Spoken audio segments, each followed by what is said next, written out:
નમસ્કાર, દૂરદર્શન સમાચારમાં આપનું સ્વાગત છે. જોઈએ આ બુલેટિનના સમાચાર. ભાજપા પ્રમુખ અમિતભાઈ શાહ અને મુખ્યમંત્રી આનંદીબેન પટેલની ઉપસ્થિતિમાં ગુજરાત ભાજપના કોર ગ્રુપની બેઠક ગાંધીનગર ખાતે યોજાઈ હતી, જેમાં સવર્ણ વર્ગના તેજસ્વી દીકરા દીકરીઓને 10% અનામતનો લાભ આપવાનો નિર્ણય લેવાયો હતો. ગુજરાત ભાજપના સુકાની વિજયભાઈ રૂપાણીએ મહત્વના નિર્ણયની ઘોષણા કરતા જણાવ્યું હતું કે બિન અનામત વર્ગ એટલે કે સામાન્ય કેટેગરીમાં આવતી જ્ઞાતિઓ માટે શૈક્ષણિક પ્રવેશ તથા નોકરીમાં 10% અનામત લાગુ કરવાનો નિર્ણય લેવાયો છે, જેનો અમલ 1 મેથી ખાસ વટહુકમ દ્વારા ગુજરાત સરકાર શરૂ કરશે. આ અનામત માટેની પાત્રતાનો માપદંડ 6 લાખ રૂપિયાની વાર્ષિક આવક રખાયો છે. અનુસૂચિત જાતિ અને જનજાતિ ઉપરાંત અન્ય પછાત વર્ગના કુલ 49% કોટામાં બિલકુલ ફેરફાર કર્યા વગર 10% જેટલી નવી અનામત દાખલ કરવાની ખાતરી ઉચ્ચારતા શ્રી રૂપાણીએ કહ્યું હતું કે આર્થિક માપદંડ પ્રમાણેની અનામતનો અમલ કરાવવા માટે રાજ્ય સરકાર હાઈકોર્ટ કે સુપ્રીમ કોર્ટમાં જતા અચકાશે નહીં. સવર્ણ લોકોના જ્ઞાતિના લોકોને જે લાભ આપવામાં આવશે આર્થિક અનામત એ 6 લાખની મર્યાદાની ક્રીમી લેયર હશે. એટલે માસિક 50,000 રૂપિયા જે કમાતા હશે બાળકો, એના પિતાઓ વાલીઓ, એમને 6 લાખ સુધીની મર્યાદા નીચે આવતા તમામને એ આર્થિક અનામતનો લાભ મળશે. અને મેરિટ, અને એમાં મેરિટ ઉપર એમનું જે રીતે બાકીના રિઝર્વેશન્સના લોકોને જે ક્રાઇટેરિયા લાગુ પડે છે એ તમામ ક્રાઇટેરિયા આમાં લાગુ પડશે એવો આજે ભારતીય જનતા પાર્ટીએ સ્પષ્ટ નિર્ણય કરેલો છે.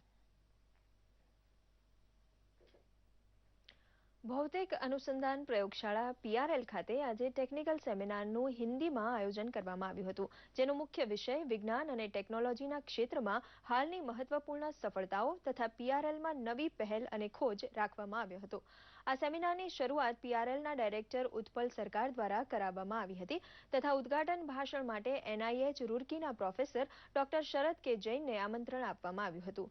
તેમણે જળ સંસાધન અંગેનો અભ્યાસ રજૂ કરીને ભારતમાં પાણીની સ્થિતિ અંગે સંબોધન કર્યું હતું. PRL દ્વારા આ સેમિનારમાં સંપૂર્ણ હિન્દી ભાષામાં આયોજિત કરીને રાષ્ટ્રભાષાને વધુ પ્રસાર થાય તેનો પ્રયત્ન કરવામાં આવ્યો હતો. पर हमारे पास देश में सरप्लस पानी है, कहाँ कहाँ पर हमारे डिमांड सेंटर हैं और फिर उस सरप्लस पानी को डिमांड सेंटर तक कैसे पहुंचाया जा सके, तो इसके लिए काफ़ी डिटेल प्रोजेक्ट्स बन गए हैं. अब इसमें हमें यह है कि इन प्रोजेक्ट्स के साथ राज्यों की सहमति लेनी होगी, क्योंकि अल्टीमेटली जो हमारा भारत का कॉन्स्टिट्यूशन है वो ये कहता है कि जल क्षेत्र में राज्यों की बहुत बड़ी योजना है, मतलब it is a state subject basically.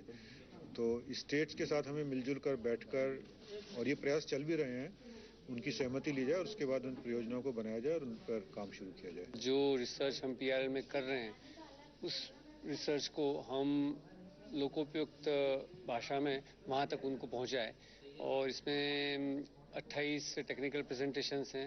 और जैसे आपने देखा डॉक्टर शरद जैन जो नेशनल इंस्टीट्यूट ऑफ हाइड्रोलॉजी हैं वहाँ से आए हुए हैं, उनका व्याख्यान था. और doctor Suryakant Gupta institute of plasma research हैं उनका भी व्याख्यान रखा हुआ है. अशोक बिलोरी जी आए हुए हैं. સર્વોચ્ચ અદાલત દ્વારા મેડિકલમાં પ્રવેશ માટે નીટની પરીક્ષા ફરજિયાત બનાવવાના નિર્ણયથી ગુજરાતના વિદ્યાર્થી આલમમાં ચિંતાની લાગણી ફરી વળી છે. આ અંગે વાલી મંડળોએ રાજ્ય સરકારને રજૂઆત કરી છે.